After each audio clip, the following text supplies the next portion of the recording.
এই Amazon prime যে বছর আসে সেই বছরে ঝড় নিয়ে আসে।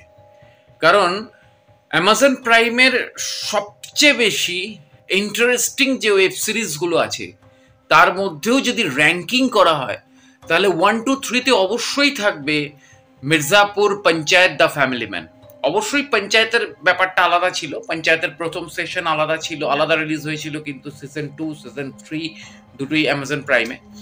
কিন্তু ঘটনা হচ্ছে অ্যামাজন প্রাইম যখন আসে তখন এক এক বছরে একটা ঝড় নিয়ে চলে আসে। যেমন 2021-এ আমরা পেয়েছিলাম মির্জাপুর সেশন 2, তার সাথে সাথে দ্য ফ্যামিলি ম্যান, এবং সেই জায়গা থেকে দাঁড়িয়ে এইবার মির্জাপুর সেশন 3 এবং পঞ্চায়েত সেশন 3 অলরেডি এখন ব্লকবাস্টার হিট, এখন ট্রেন্ডিংয়ে চলছে। এরপরে 5 জুলাই তারা নিয়ে আসছে মির্জাপুর সেশন 3।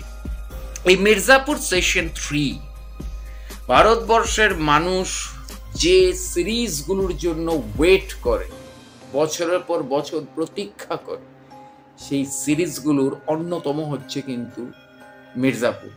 এই সিরিজগুলোও একটা সময় শেষ হবে, মির্জাপুর, পঞ্চায়েত বা দ্য ফ্যামিলি ম্যান, এগুলো হয়তো একটা সময় শেষ হবে। যেমন পৃথিবী বিখ্যাত সিরিজগুলো যেভাবে একটা সার্টেন টাইমের পর শেষ হয়ে যায় বা শেষ হয়ে মানে গেছিল, তো সেই ইতিহাসকে মাথায় রেখে আমরা দর্শকরা বা দর্শক মহল এই সিরিজগুলোর সাথে একাত্ম হয়ে গিয়ে এমন একটা পরিস্থিতিতে যায় যেন এই সিরিজগুলো একটা জীবনের অংশ হয়ে যায়। তো ঠিক তাই Mirzapur, the family man, panchayat বা মানে জিওতে এখন অসুর চলছিল, অসুরের ক্ষেত্রেও তাই। তো এই সিরিজগুলো খুব খুব খুব ইম্পর্টেন্ট সিরিজ এবং এর জন্য দর্শকরা বছরের বছর যেন অপেক্ষা করে।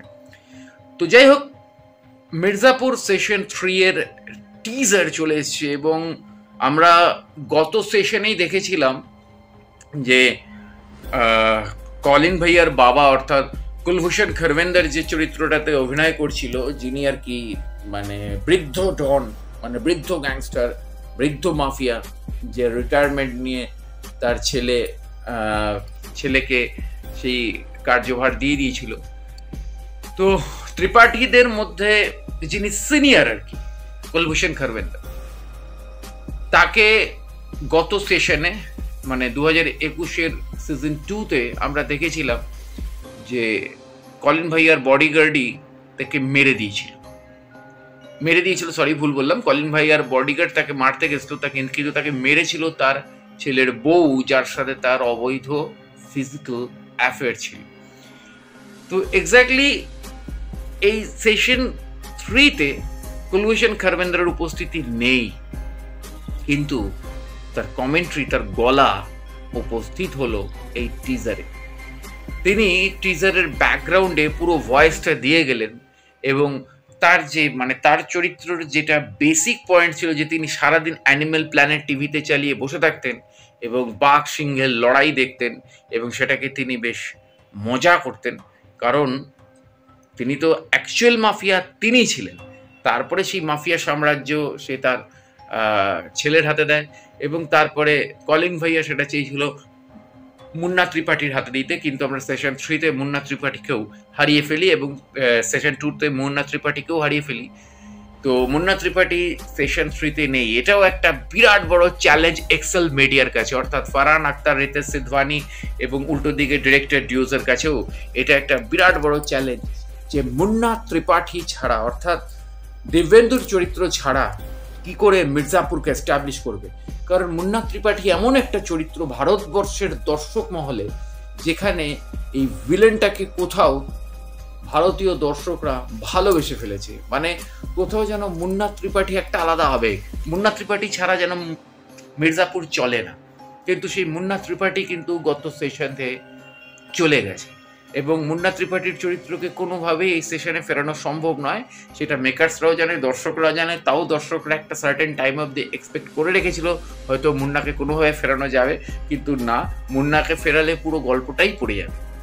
কারণ যেভাবে গুড্ডু ভাইয়া মুন্নাকে মেরেছে, সেই মারার পরে একটা মানুষ ফিরে আসতে পারে না।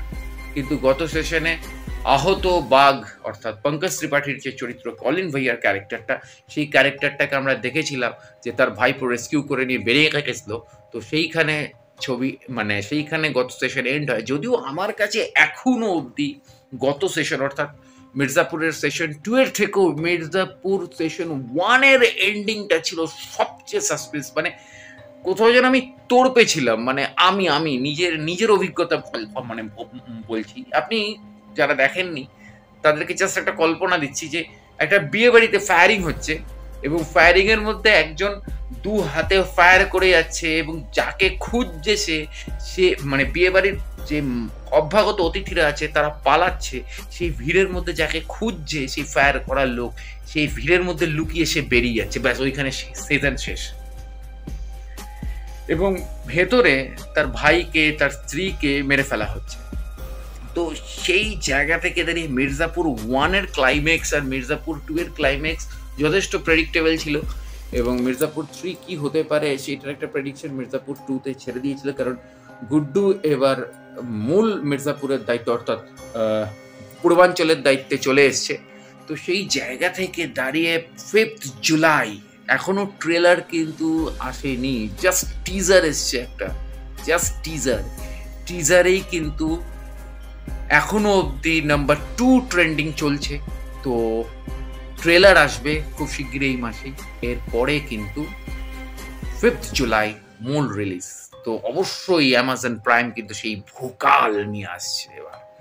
তো যাই হোক, অবশ্যই ওয়েট থাকবে যে মির্জাপুর সেশন 4 প্রত্যেকটা চরিত্র, মানে যে চরিত্রগুলো এক্সিস্ট করছে সেই প্রত্যেকটা চরিত্রকে ফিরিয়ে আনা হচ্ছে এবং প্রত্যেকটা চরিত্রকে একটা আলাদা টিজারেই দেখলাম একটা আলাদা এস্টাবলিশমেন্ট দিচ্ছে। কিন্তু খুব মিস করলাম বাবার চরিত্রটা, মানে গুড্ডু ভাইয়ার যে বাবার চরিত্রটা সেটাকে এখানে অতটা দেখানো হলো না, কিন্তু বাদবাকি চরিত্রগুলোকে ফিরিয়ে আনা হলো। এবং এখানে যে ব্যাখ্যাটা দেওয়া হয়েছে সিংহ, বাঘ, নেকড়ে, মানে সব কিছু নিয়ে, মানে একটা জঙ্গল, সেই জঙ্গলের মধ্যে যত রকমের হিংস্র প্রাণী থাকে সেই হিংস্র প্রাণীগুলোকে কেন্দ্র করে একটা উদাহরণ দিতে যাওয়া হয়েছে। এবং অবশ্যই কুলভূষণ খারবেন্দরের সেই গলা দিয়ে এই ব্যাখ্যা দেওয়া হয়েছে। তো exactly much waited web series, তার জন্য প্রতীক্ষা থাকবেই।